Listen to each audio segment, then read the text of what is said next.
আপনারা জানেন যে যেখানেই মানবাধিকার লুণ্ঠিত হয়েছে, নারীর অধিকার ক্ষুণ্ণ হয়েছে, নারী নির্যাতন কিংবা ধর্ষণের ঘটনা ঘটেছে, র্যাপিড অ্যাকশন ব্যাটালিয়ন তৎক্ষণাৎ নির্যাতিতার পাশে দাঁড়িয়েছে এবং অপরাধীদের দ্রুততম সময়ের মধ্যে আইনের আওতায় আনার জন্য সর্বাত্মক প্রচেষ্টা চালিয়েছে। সাম্প্রতিক বছরগুলোতে আমরা দেখেছি যে বাংলাদেশের নারীরা ক্রীড়া, শিক্ষা এবং কর্মক্ষেত্রে ব্যাপক উন্নতি লাভ করেছে এবং তাদের এই অগ্রযাত্রায় বাধা সৃষ্টি করছে কিছু দুষ্কৃতিকারী এবং ভালো মানুষরূপী কিছু ব্যক্তি। নারীর এই অগ্রযাত্রাকে তারা বাধাগ্রস্ত করছে। সাম্প্রতিক সময়ে জুজুৎসু অ্যাসোসিয়েশনের সাধারণ সম্পাদক রফিকুল ইসলাম ওরফে নিউটনের বিরুদ্ধে নারী নির্যাতন এবং ধর্ষণের মতন একটি ঘটনায় অনুসন্ধানী একটি প্রতিবেদন প্রকাশ পায়। গণমাধ্যমে প্রকাশিত এই ঘটনাটির পরে একজন নারী ক্রীড়াবিদ এই জুজুৎসু অ্যাসোসিয়েশনের সাধারণ সম্পাদক রফিকুল ইসলাম ওরফে নিউটনের বিরুদ্ধে নারী ও শিশু নির্যাতন আইন এবং পর্নোগ্রাফি নিয়ন্ত্রণ আইনে একটি মামলা দায়ের করেন। ঘটনাটি গণমাধ্যমে প্রকাশিত হয়, ইলেকট্রনিক এবং প্রিন্ট মিডিয়ায় এবং সামাজিক যোগাযোগ মাধ্যমে ব্যাপক আলোচনার জন্ম দেয় এবং চাঞ্চল্য সৃষ্টি করে। Rapid action battalion, RAB forces এই ঘটনার সাথে সম্পৃক্ত যে দুজন আসামি আছেন তাদেরকে ধরবার জন্য ব্যাপক নজরদারি বৃদ্ধি করে এবং এরই ধারাবাহিকতায় গতকাল র্যাব 12 একটি আভিযানিক দল এবং র্যাব সদর দপ্তরের গোয়েন্দা শাখা সম্মিলিতভাবে ঢাকার মিরপুর এবং শাহআলী থানা হতে বাংলাদেশের জুজুৎসু অ্যাসোসিয়েশনের যে সাধারণ সম্পাদক রফিকুল ইসলাম ওরফে নিউটনকে এবং তার সহযোগী একজন নারী ক্রীড়াবিদকে আমরা গ্রেফতার করি। অনুসন্ধানে দেখা গেছে যে দরিদ্রতা, অসহায়ত্ব এবং অন্যদিকে ক্রীড়াবিদ হওয়ার যে স্বপ্ন এবং ভালো চাকরির প্রলোভন ইত্যাদিকে পুঁজি করে অসহায় নারীদেরকে সে ব্যবহার করত। বিভিন্ন সময় সে ধর্ষণের ঘটনা ঘটিয়েছে। শুধু তাই নয়, এই অ্যাসোসিয়েশনের যে ক্রীড়াবিদরা ছিলেন তাদের অধিকাংশই নারী ক্রীড়াবিদ, যেখানে সে সাধারণ সম্পাদক হিসেবে দায়িত্ব পালন করত, যেখানে তিনি ছিলেন একজন অভিভাবকের মতন, কিন্তু সেই অভিভাবকের দায়িত্ব সে পালন না করে রক্ষক হয়ে ভক্ষকের ভূমিকা পালন করেছেন।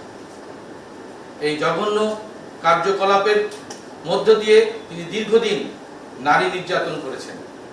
শুধু তাই নয়, ক্রীড়াবিদরা যখন অনুশীলনের পূর্বে তাদের চেঞ্জিং রুম অর্থাৎ পোশাক পরিবর্তনের রুমে গমন করতেন, তখন এই ঘৃণিত ব্যক্তি তাদের বিভিন্ন ছবি, নগ্ন ছবি তিনি মোবাইলে সংরক্ষণ করতেন এবং পরবর্তীতে এই ছবিগুলো দেখিয়ে তাদেরকে ব্ল্যাকমেইল করে একাধিকবার ধর্ষণের ঘটনা ঘটিয়েছেন তিনি।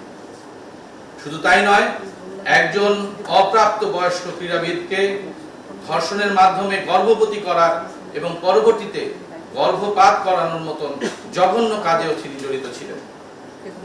আমরা দ্রুততম সময়ের মধ্যে এই অপরাধীকে গ্রেফতার করেছি এবং এই অপরাধীকে গ্রেফতারের সময় দেখা গেছে সে অত্যন্ত ধূর্ত প্রকৃতির একজন ব্যক্তি, যে বিভিন্ন সময় বিভিন্ন ছল চাতুরির মাধ্যমে আমাদের চোখকে ফাঁকি দিয়ে বিভিন্ন জায়গায় আত্মগোপন করেছিল।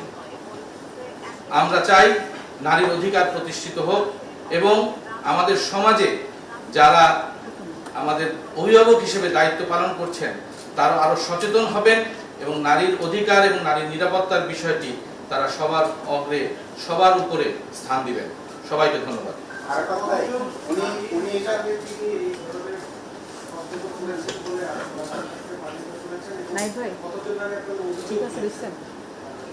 আমরা আপনাদেরই একটি অনুসন্ধানী প্রতিবেদনে প্রথমে এই ঘটনাটি বের হয়ে আসে।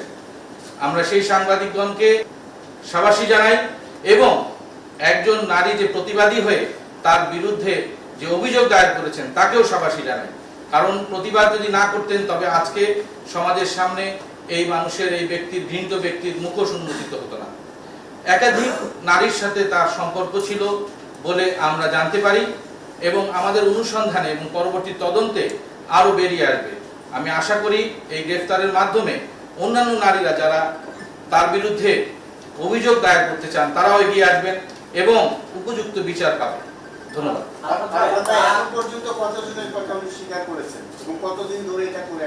আমরা আজ দুপুর বেলায় তাকে গ্রেফতার করেছি। এর ব্যাপারে আমরা আমাদের তদন্ত চালু রাখবো এবং অনুসন্ধানে বের হয়ে আসবে। তার মোবাইলে অজস্র ছবি আছে, বিভিন্ন নারীর সাথে যে সে সম্পর্ক করেছে, তার সে ভিডিও ধারণ করেছে, সেই সকল ছবিও আমরা পেয়েছি।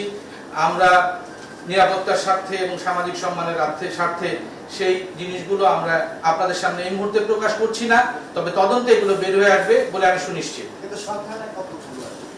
একাধিক সে একজন নারীদের প্রশিক্ষণ ছিল, তার মাধ্যমে নারীরাই নির্যাতিত হয়েছে, কিন্তু এই ঘটনায় আরো একজন নারী গ্রেফতার আছে, তার ভূমিকাটা কি ছিল এবং সে আসলে তার বিরুদ্ধেও কি এই মামলা? আমাদের অনুসন্ধানে বের হয়ে আসছে যে তার একজন সহযোগী, যে কিনা একজন নারী, তিনিও ছিলেন। সুতরাং আমাদের যে মামলা হয়েছে, মামলার যে সন্দিগ্ধ অপরাধী যে দুজন, তাদেরকেই আমরা গ্রেফতার করেছি। আমাদের এই তদন্ত চলমান থাকবে এবং ভবিষ্যতে যদি এই তদন্তে বের হয়ে আসে যে আরো কিছু নারী এর সাথে সম্পৃক্ত ছিল কিংবা যেই সম্পৃক্ত ছিল, আমরা তাকে আইনের আওতায় নিয়ে আসবো। সবাই ভালো থাকুন, ধন্যবাদ। আরেকটা প্রশ্ন আছে যে কিশোরগঞ্জের ভৈরবে আপাততে একজন নারী বক্তব্য আপনাদের পক্ষ থেকে পাইনি, আপনাকে ধন্যবাদ। গণপ্রজাতন্ত্রী সরকার, বাংলাদেশ সরকারের নারী ও শিশু নির্যাতন দমন ট্রাইব্যুনাল ময়মনসিংহে গত 13 মে তারিখে একটি মামলা দায়ের করা হয়, যেখানে গত 26শে এপ্রিল রাতে ময়মনসিংহের নান্দাইলে একজন অন্তঃসত্ত্বা নারীকে যৌতুক এবং নির্যাতনের মাধ্যমে হত্যা করার একটি অভিযোগ দায়ের করা হয়। এই অভিযোগের প্রেক্ষিতে যারা মামলার আসামি দুজনকে আমরা গ্রেফতার করি এবং গ্রেফতার করার পরে তাদেরকে আইনের আওতায় নিয়ে আসার জন্যই ক্যাম্পে নিয়ে যাওয়া হয়। সেখানে একজন অসুস্থতা বোধ করলে তাকে চিকিৎসার জন্য আমরা স্থানীয় স্বাস্থ্য কমপ্লেক্সে নিয়ে যাই এবং স্থানীয় স্বাস্থ্য কমপ্লেক্সে তাকে যদি মৃত অবস্থায় পাওয়া যায়, সেটা ডাক্তারি পরীক্ষার মাধ্যমেই প্রমাণিত হবে যে কি কারণে তিনি মৃত্যুবরণ করেছিলেন। আপনার এই বিষয়টি আমার কাছে পরিষ্কার নয়, তবে আসামি গ্রেফতারের পরেই তাকে ক্যাম্পে নিয়ে যাওয়া হয়েছিল এবং ক্যাম্পে সে অসুস্থতা বোধ করার জন্য তাকে স্থানীয় স্বাস্থ্য কমপ্লেক্সে নিয়ে যাওয়া হয়। আপাতত এটুকুই আমার কাছে আছে। আমাদের স্থানীয় সংবাদদাতারা এই তথ্য আমাদেরকে দিয়েছেন যে সেখানে থানা পুলিশের মাধ্যমে, যে তদন্তকারী কর্মকর্তা পুলিশের, তিনি এই আসামিদেরকে থানায় ডেকেছিলেন। থানায় ডাকার পরে আপনাদের র্যাবের যে সদস্যরা তারা ধরতে গিয়েছেন বা গ্রেফতার করতে গিয়েছেন, তারা থানা থেকে নিয়ে গিয়েছেন। এটি কি আসলে সম্ভব কিনা? আমার কাছে এ ধরনের কোনো সংবাদ আপাতত নেই, সেজন্য আমি এই ব্যাপারে কোনো মন্তব্য করতে পারবো না। অবশ্যই তদন্ত কমিটি গঠন হবে, অবশ্যই আইনানুগ প্রক্রিয়া, আমরা আইনের প্রতি অত্যন্ত শ্রদ্ধাশীল। র্যাব একটি আইনানুগ প্রক্রিয়ার মধ্যে দিয়ে এটি যাবেন এবং ডাক্তারি পরীক্ষার মাধ্যমে প্রমাণিত হবে যে আসলে মৃত্যুর সঠিক কারণ। আপাতত এটুকুই, ধন্যবাদ।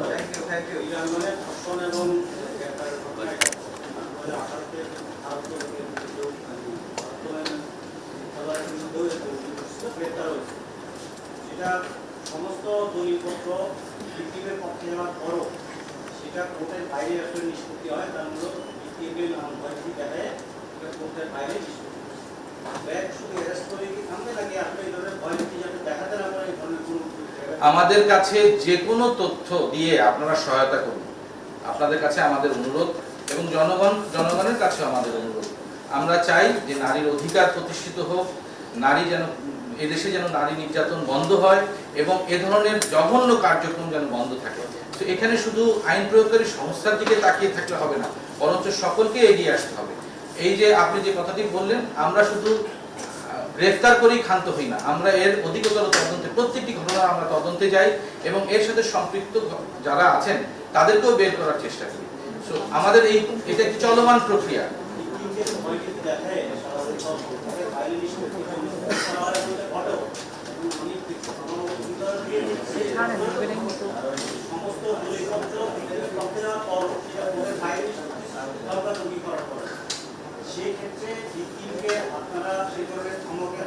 আমরা অবশ্যই সেটা দেখব।